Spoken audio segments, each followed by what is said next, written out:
want to find out who put that black mama snake in the kitchen. Welcome to Ziggy Gets It Wrong, a Quantum Leap podcast. I'm your host, Brian Levy. That's your host, Evan the Mayor. Hi. And then your other host, Casey the Kasem. Howdy. Hi, gang. What's up? Boy, what a couple of episodes. Yeah, they're great-ish. I like the first one a lot better than the second one. Well, also, it should be noted, this is the first time that we're doing this on video. Wow.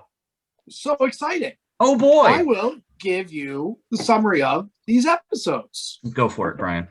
Thank you. Thank you. In our first episode, Sam leaps into what Al calls a second-rate HP Lovecraft, hopefully without the racism. And then in our second episode, Sam takes on a valiant crusade against Maxim magazine. All this and more tonight on Quantum Leap. First episode is entitled The Boogeyman. It's the Halloween episode, October 31st, 1964, aired on October 26, 1990, season 3, episode 5. On this day, President Lyndon Johnson signs the Federal Food Stamp Act as public law 88-525. Wow. Wow.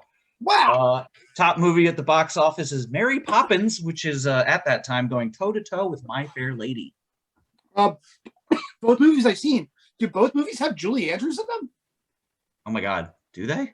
Huh. I don't know. I know one of them does, and it's not. Maybe My Fair Lady does or doesn't. Well, what a powerhouse she is, if that were the case. Top song is Baby Love by the Supremes. Ooh, woo. Unfortunately, in this episode, Sam does not get shirtless, so we do not have a time code for that. And Sam doesn't we will discuss... really get shirtless in either of the episodes. False. He gets shirtless in the second one, and I'll talk about it when we get to it. Okay. We've got a couple of inventions. Sam invents some things in this episode, and we'll discuss whether Ziggy got it right or not. And apparently, according to Casey in the chat, she was in My Fair Lady. Wow. Good work, Casey. On Broadway. Right, let's do this. Oh, on Broadway. Sam and his fiance, a lady named Mary, have a friend named Stevie. Yeah. Who we later find out is Stephen King, and for some reason he has a Brooklyn accent. You know, I think they figured that Stephen King, famously from Maine, like born and raised in Maine. That's what all of his books take place in Maine. You know, like for some reason gave him a Brooklyn accent in this. Really weird.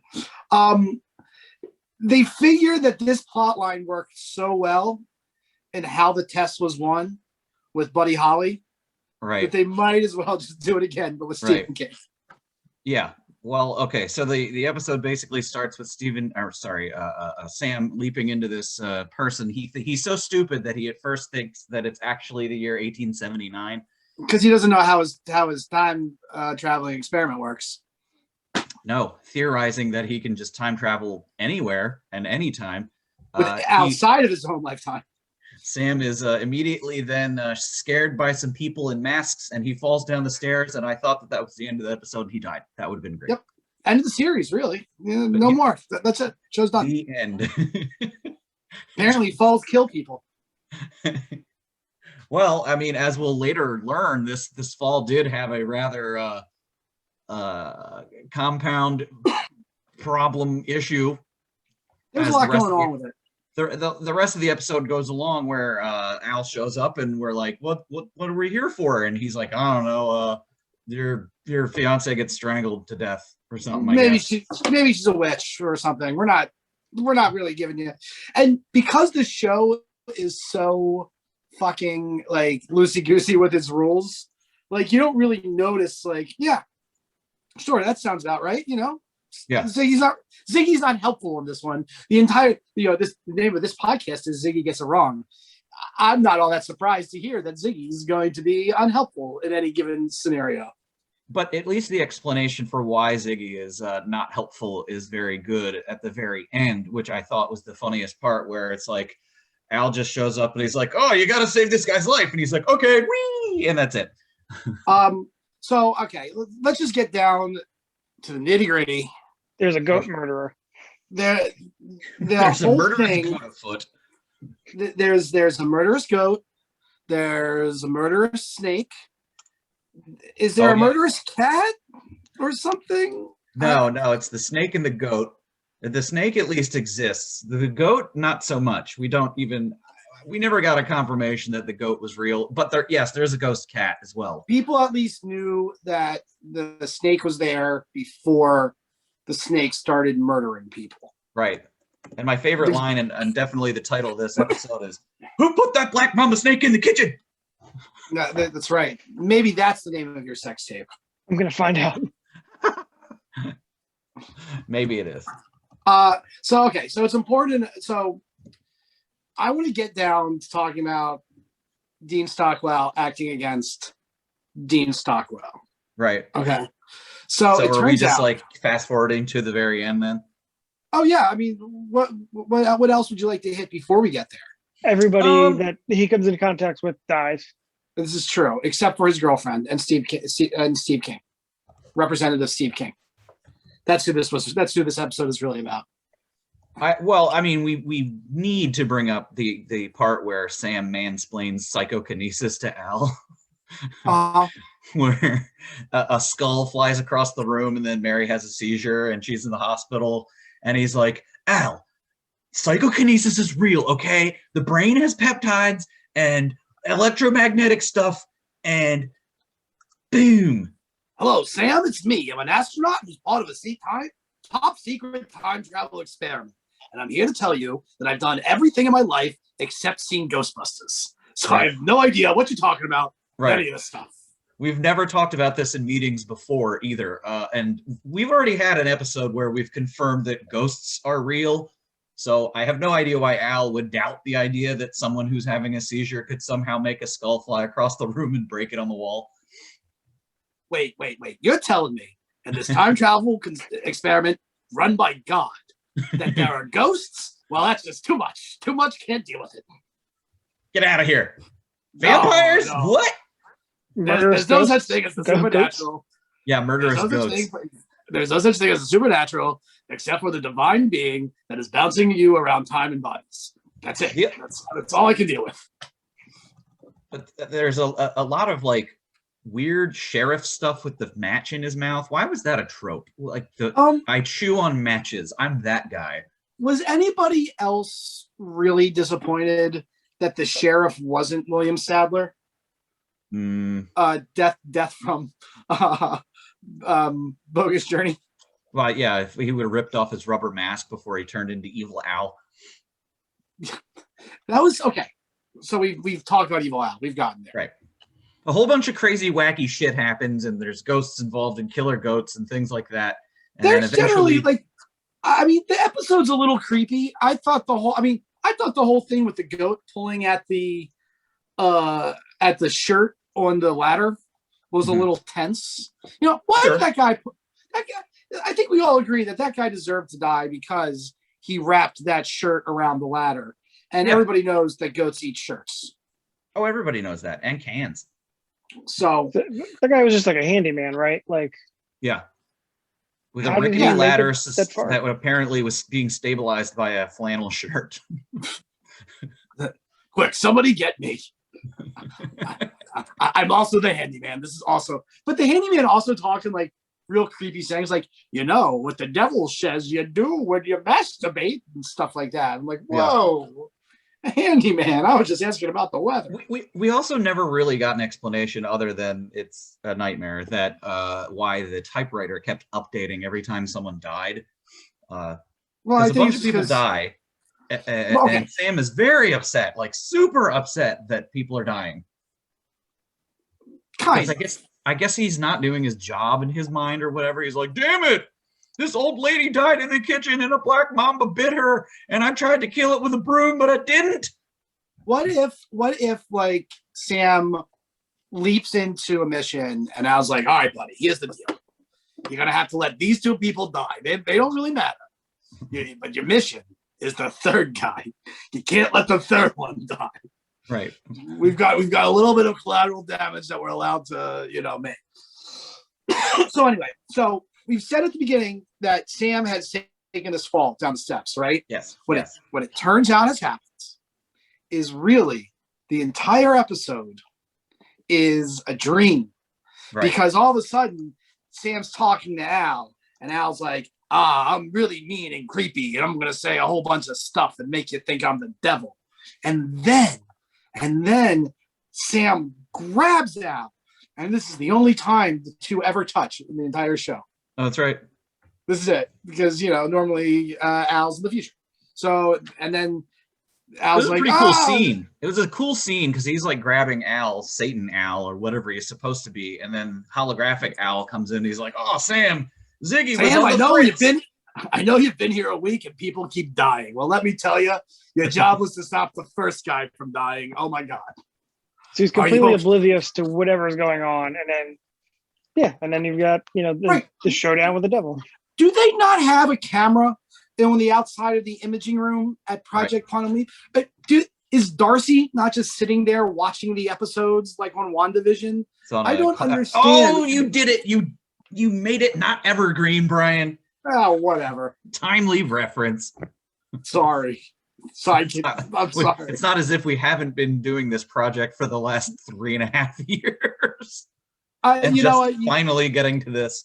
You said in the chat that just doing the show was like a sense of time travel.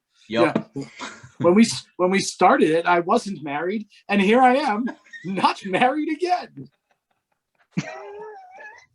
But also, we have recorded audio in the past of these very 2 episodes, and we're doing it again because it's time travel. Absolutely. Whatever. No one cares. Yeah. So anyway, they're fun. Al comes. Episodes. Al wakes up from his concussion-based fever dream, and Al just shows up immediately. He was like, "Hey, you're here to save this guy Tully," and he just runs up the stairs and saves Tully. Meanwhile, there was I feel in the original dream sequence, a 25-minute period between Sam falling, walking out, talking to Stevie King as he leaves to get into his car, walking back upstairs, talking to Tully for a couple of minutes. So in universe, that was half an hour before Tully actually fell. What if Sam had run upstairs and dude's like, "Oh, I'm just carrying this ladder," which is what he should have sounded like. For sure, English. Yeah, I'm just here. A lot of history down that road. Just carrying this ladder. Gonna fix some windows. And Sam was just like, "Hey, buddy, don't put that shirt there." And "Oh, thanks there, guy." A goat's gonna cut. But wait, if he had put the shirt there in the normal universe, would the goat still be there, or would he just have fallen? Yeah, because if the goat didn't exist, except for maybe the devil was the goat, and also that big black snake, and also the cat, and also the ghost cat. Is there a real ghost witch in that house too? Ooh, I know. We'll never know. Never. But the we'll episode never see ends those people again. The episode, right? The episode ends with Sam leaping into a female in a poodle skirt, and then he says, "Oh boy." No, you should have said, "Oh girl." Oh, girl. He leaps into Miss Deep South, June 7th, 1958, season 3, episode 6. This just so happens to be Prince's birthday. Prince Purple Rain? Prince Purple Rain Prince, yes. That's his birthday. Wow. The top movie at the box office was Vertigo. Good movie. The top song was All I Have to Do Is Dream by the Everly Brothers. Dream. Would have been better for the last episode. As I mentioned before, Sam does get shirtless at 28 minutes and 38 seconds for you ladies that want to see Sam get shirtless as a woman. This was a big episode for Scott Bakula. He gets shirtless, he plays the piano, and he sings. Yes. His 3 favorite things. Has he ever done all 3 at the same time? Oh God, I hope so one day. Does Sam as a woman do his own makeup? Because he was definitely in some heavy makeup in this episode. Maybe that's just what they looked like when it was, Once Upon a Time. They just said, maybe it was a glitz. It was a glitz pageant. I learned a lot from Collars and Tiaras. So basically, Sam has leapt into a beauty pageant called Miss Deep South. A very strange, odd choice for this show. He is there, according to Ziggy, to save some lady's career as a cardiologist. The person who he leapt into. Which he does do, so Ziggy gets it right, and Ziggy did get it right on the previous episode as well. So that's a if she had already become a cardiologist, what was he there to save? Why did he have to leap into? If he wasn't there to save the girl, I don't know. Why did he have to jump in at all? I really don't know. Ziggy got it wrong. Lady was already a cardiologist. Didn't have to do shit. Right. I So guess. Fucked up. Well, the woman that he did save, what place did she come in? she was like None. third. She just I didn't don't think she was disappear. third. She didn't place, did she? No, Because that But was she her did whole finish the- concern. but she It was- finished the pageant. Right. Because in the Sam's concern was that she doesn't finish the pageant because of the nudie photos, and she just runs away and disappears, and then presumably has 10 kids like she didn't want to do, as if you have no control over that situation. Oh, I thought it was disappears as in like gets killed by a drifter or something. Oh, well, maybe. I just Maybe assume it was everybody on Quantum Leap gets killed by a drifter unless Sam shows up. Yeah, maybe it was the same drifters from that other episode where he was the mother. He was the mother. Oh whose God, twin kicks the pedophile. wouldn't that be incredible if, like, in this episode of Quantum Leap, like, what you don't understand? Oh, so okay, all right, time out. Yes. Time out. Allow me to give Time you is out. Allow me to pitch this part of the Quantum Leap reboot. Okay, all right, are you ready? Are you ready? So Sam, it's that episodic shit. Sam is jumping in, saving racism, you know, stopping Harvey Weinstein, Me Too shit. Like, before that shit was popular. Like, that white man solved Me Too decades before everyone had even involved Me Too. But every time Sam leaps out, what you don't see is that it kind of like steps to the camera, then pans to the side, and you don't see that there's a serial killer who is constantly serial killing, like right outside of Sam's vision. And he begins to pick up the clues as like, no one's really sure, like, this guy seems to be on the move and stuff. And like Sam eventually in the season finale has to stop the serial killer who's also killing people near Sam at the right time. Okay. So the serial killer has caught on to Sam as a leaper? Maybe. I haven't decided if, like, let's say like Sam leaps into kamikaze, kamikaze Cam, the kid with the car. Uh-huh. And it's like, oh yeah, look, we saved the day, everyone's fine. But then all of a sudden, like, what you don't see is who was it? Was it Jason Priestley? Like, Jason Priestley gets murdered because, like, his death doesn't really affect anybody that much. But it's like still how like, there's a killer in the Too Many Cooks video. Yeah, it's still like a Sam connected death. He's like, fuck you, Jason Priestley, you're dead now. And it's should it be a crossover with Dexter? No, or Millennium. I feel like it's Millennium. Not a show you can find. Lance Henriksen back in. That show has disappeared. Oof. And maybe I want to know what the X-Files with no fun is like. So while they're doing the beauty pageant stuff, my favorite, one of my favorite moments is when we get the two speeches from the two contestants. One, Miss Mason Dixon line, aka Maryland. Yeah, it must be, right? When they ask their wishes and dreams, she says, "My goals are to become a professional secretary and have many children." Wink. And then there's her friend, Miss Confederacy. Yeah, and her goals are to help the needy and sing in the church choir. Oh, her Instagram photos are going to come out, and she's never going to win The Bachelor. Dating this episode. Yeah, I was going to say I was going to try and link this somehow to The Bachelor, but I decided that it was too timely, and whatever. Chris Harrison, everybody. There's a piece of music that just wonders, like, did they like just pick up a phone book or whatever, like a phone book of beauty pageants, and say, find me all the worst ones, find me the most racist ones, because we're putting them in the show. Yeah, I don't know if I mentioned this already on this episode, but if God is in the market for doing, righting what was once wrong, then this pageant is wrong. Yes. The purpose of Sam's leap should have been to have this pageant canceled. All right, Sam, it's me, it's Al. Here's all you got to do. Is you got to say 4 words, or 5 words. Where are the black people? And then we're out. That's it. There That's aren't it. any. Not a single black extra. I didn't see who was carrying the bags. Because Actually, honestly, in this episode, that's what it would be. Brian, the strangest part of the episode for me was when Sam was on stage doing his performance dressed as Carmen Miranda, but inventing the song Great Balls of Fire by Jerry Lee Lewis. And they were doing cutaways. He invent it? No. Good news. He did not invent it. Oh, you didn't? No. Look a little lower on the notes. Great Balls of Fire came out in November of 1957, sold 1 million copies in 10 days. Wait a minute, but this is in June of 58. 58. Got it. For me, the most plausible thing about it is that this young girl could be like, I'm going to blow them all away, y'all. And my goodness, my Great Balls of Fire. And they're all going to love it. And like, that's the actual winning move as far as I'm concerned.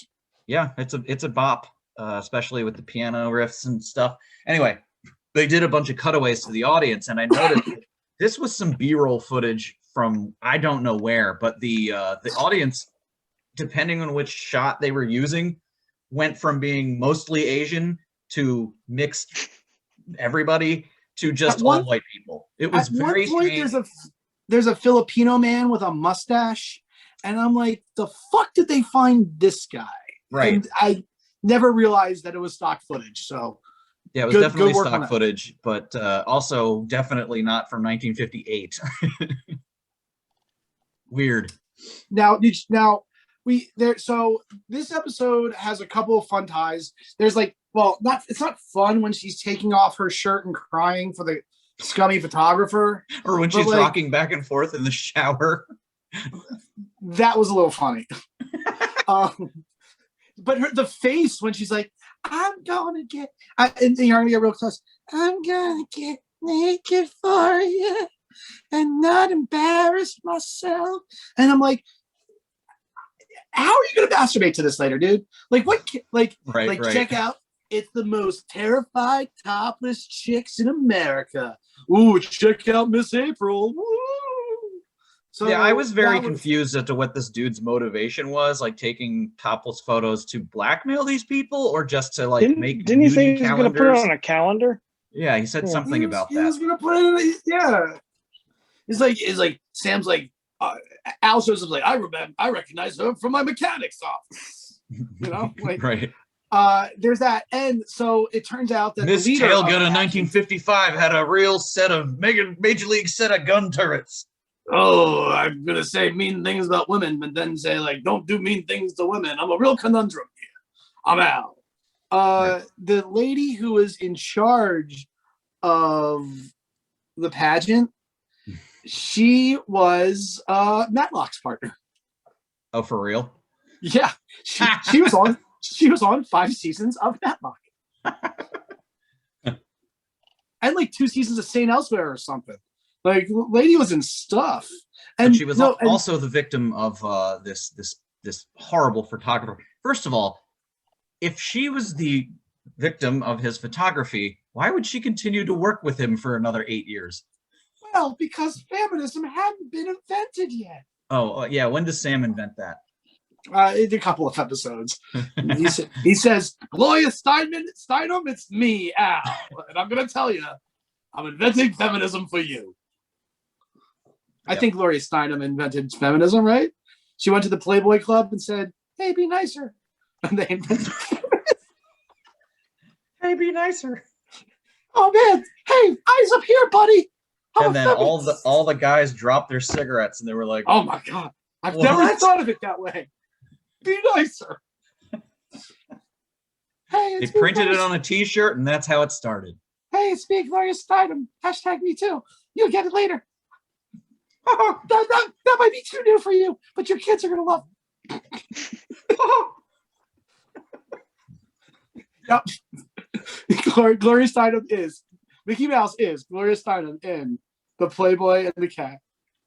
I think that's what that movie was called. I don't remember. Well, anyway, Sam ends up saving this woman's career, and spares the other girl the indignity of being photographed topless. I did enjoy when he was beating the shit out of the photographer, though. Oh, just like keeps kneeing him in the balls. Yeah. It was so good. I thought that he gives a speech about how bad that hurts, but that might have been What Price Gloria, when he's beating up the dude in the. I can't believe I'm remembering all these episode titles off the top. It's been so long since we watched them. Where he's beating her up in the office. It's like, maybe you just kissed a dude because the pain in your balls keeps swelling. And he's like, oh, how'd you know? What? Crazy. You got brothers? And then as Sam leaps, he leaps into a man who is about to make out with a woman, and then a bunch of black people come and try to kill him, and he punches them. Oh boy. I have real memories that I will discuss next week when we discuss these episodes. All right. Because this is like this might be right when the Levy family started watching Quantum Leap. Because I remember clearly watching this and bursting into tears. And we'll talk all about it. Wow. Next week. Hey, thanks for watching or listening to Ziggy Gets It Wrong, a Quantum Leap podcast. See you Check next out these Leap. fucking backgrounds. See you next Leap.